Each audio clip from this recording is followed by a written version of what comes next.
آج کی ویڈیو میں ہم آپ کو بتائیں گے کہ میدان کربلا میں یزیدی فوج نے ننھے علی اصغر کے ساتھ کیسا سلوک کیا۔ 10 محرم کے دن جب امام حسین نے اللہ کے دین پر اپنی اولاد، اصحاب، اپنے عزیز و اقارب کو قربان کر دیا، میدان کربلا میں آ کے فوجی یزید کے سامنے فرماتے ہیں، میں تمہارے رسول کا نواسہ ہوں، کیوں میرا رستہ روکا ہے، کیوں میرے بچوں کا پانی بند کیا ہے، کیوں ہم آل محمد کو رلایا ہے؟ لوگو، اس ہزاروں کی فوج میں کوئی ہے میرے نانا سے محبت کرنے والا جو مجھ غریب حسین کی مدد کرے اور نبی کریم کی بیٹیوں کے پردے کی حفاظت کرے؟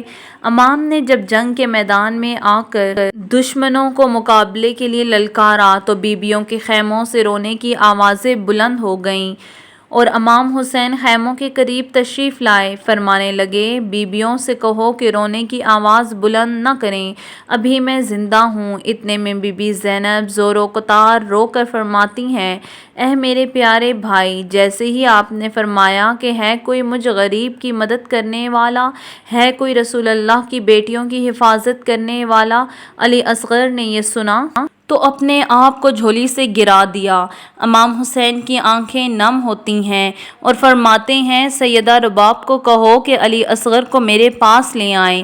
امام حسین علی اصغر کا ماتھا چومتے ہیں اور علی اصغر کو چادر میں چھپا کر میدان کربلا میں لے جاتے ہیں۔ فوجی یزید سوچتے ہیں کہ شاید امام حسین قرآن پاک لے کر آ رہے ہیں۔ امام حسین نے جب اپنی چادر علی اصغر کے جسم سے ہٹائی اور علی اصغر کو بلند کیا اور فرمانے لگے، اے لوگو، اگر تمہارے نزدیک میں قصوروار ہوں تو میں ہوں۔ اس 6 ماہ کے بچے نے کیا قصور کیا ہے؟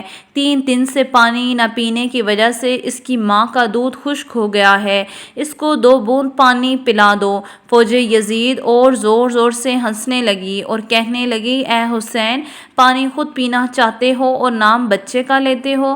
اگر تیرا بچہ واقعی پیاسا ہے تو اسے کہو خود پانی مانگے۔ امام حسین علیہ السلام نے علی اصغر کو دیکھا اور آنکھوں آنکھوں میں فرمایا، اے علی اصغر، آج اپنے نانا کی امت سے پانی مانگو۔ بس جیسے ہی امام حسین نے یہ فرمایا، علی اصغر کے لب ہلنے لگے اور تمام فوج کو دیکھ کر علی اصغر فرمانے لگے، اے ظالموں، میں 3 دن سے پیاسا ہوں، تمہارے رسول اللہ صلی اللہ علیہ وآلہ وسلم کا خون میرے رگوں میں بہتا ہے، مجھے پانی دے دو۔ پر جیسے ہی علی اصغر نے پانی مانگا، یزید کی فوج میں رکت طاری ہو گئی کہ کوئی منہ چھپانے لگا تو کوئی رونے لگا، تو کوئی یہ منظر دیکھ نہ پایا تو عمر بن سعد نے فوراً حرملہ سے کہا، اے حرم، فوراً اس بچے کو چپ کراؤ ورنہ فوج میں بغاوت ہو جائے گی۔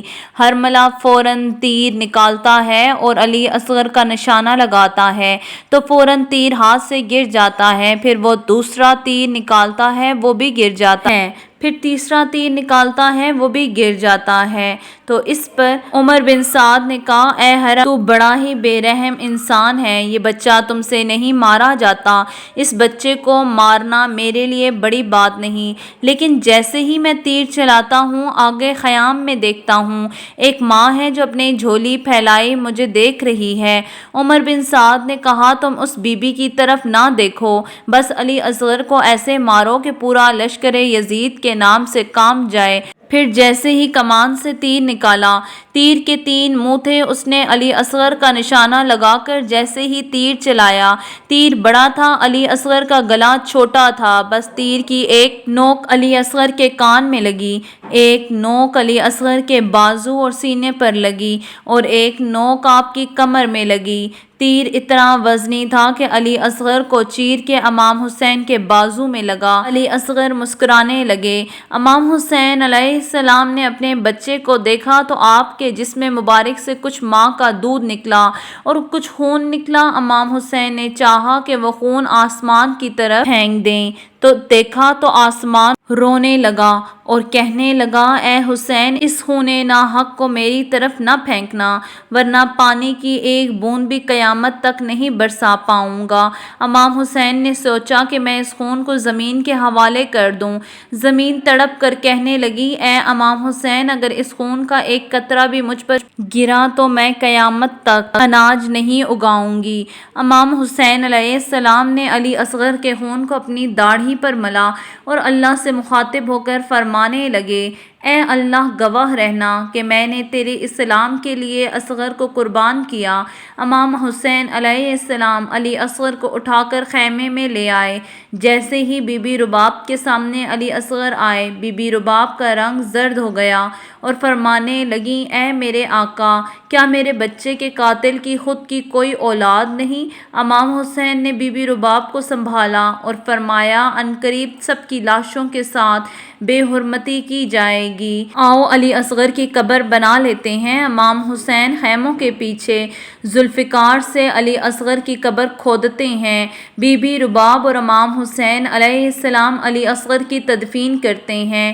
ناظرین امام حسین کی شہادت کے بعد تمام شہیدوں کے سر کٹ گئے۔ تمام بیٹیوں کو قید کر کے شام کی طرف لے کر جا رہے تھے۔ اتنے میں کسی نے کہا کہ ایک سر کم ہے تو کوئی پوچھتا ہے کس کا سر؟ فوج میں سے کوئی کہتا ہے کہ اس بچے کا سر کم ہے جس کو حسین پانی پلانے کے لیے میدان میں لائے تھے اور ہم نے تیر مار کر شہید کیا تھا۔ شمر کہتا ہے ہاں ڈھونڈو یہیں کہیں حسین نے تدفین کیا ہوگا۔ بس تمام گھوڑے سوار ہاتھوں میں نیزے لے کر ڈھونڈنے کے لیے نکلے۔ نیزے زمین کربلا پر مارتے رہتے ہیں تاکہ کہیں سے اس سر کو ڈھونڈ لیں۔ بس ایک نیزہ زمین پر لگنا تھا، جیسے ہی وہ نیزہ باہر آیا علی اصغر کا جسم بھی اس نیزے کے ساتھ آ گیا۔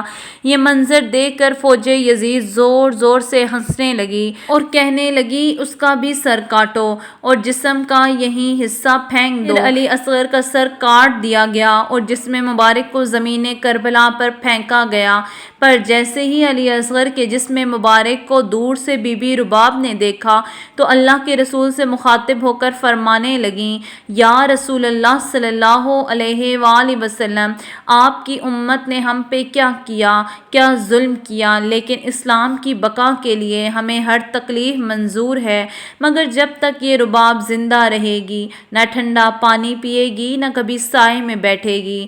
سلام امام حسین پر، سلام امام حسین کی آل پر۔